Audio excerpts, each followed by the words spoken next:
Kelucuan saat Pak Andika ngobrol dengan Ibu Ida Dayak. Ini harus kuat bener ya. Iya. Sampai jam berapa tiap hari? Banyak ya.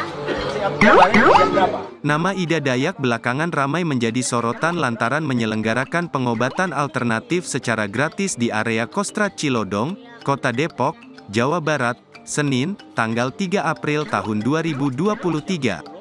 Dilansir tribunwow.com, Ida Dayak tersohor lantaran dikabarkan mampu mengobati berbagai macam penyakit, mulai dari patah tulang, saraf kejepit, hingga menyembuhkan bisu dan tuli.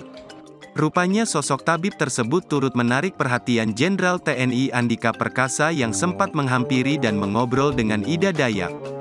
Pertemuan keduanya direkam dalam bentuk tayangan video dan viral dibagikan di media sosial. Satu di antaranya adalah akun Instagram @randy_w_e, Selasa, tanggal 4 April tahun 2023, yang menunjukkan sosok Ida Dayak saat sedang makan. Wanita 51 tahun tersebut tampak lahap menyeruput makanannya dari wadah bercorak bunga-bunga. Seperti biasa, ia mengenakan rompi dengan pola tradisional suku Dayak yang sudah menjadi ciri khasnya. Tak disangka, dari arah belakang muncul Andika Perkasa yang langsung menyapa sang tabib. "Wah, Ibu Ida ini harus kuat benar ya," ucap Andika Perkasa. "Iya, saya makannya banyak ya," jawab Ida Dayak. Kemudian, Andika Perkasa duduk berjongkok di samping wanita tersebut. Ida Dayak langsung mencolek bahu sang jenderal dan menyarankan agar duduk di kursi. Ida Dayak kemudian berkali-kali mencolek lutut sang jenderal yang berada di sampingnya sembari tertawa. Tampak Ida Dayak berpikir keras sebelum kemudian memberikan jawaban.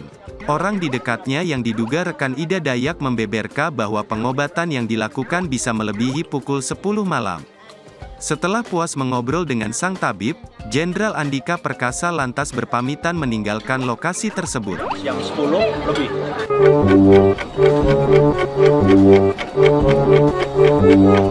Lebih? Sama. Beres Pak, tenang aja Pak.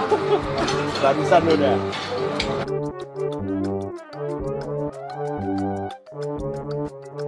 Terima kasih sudah nonton. Jangan lupa like, subscribe, dan share ya.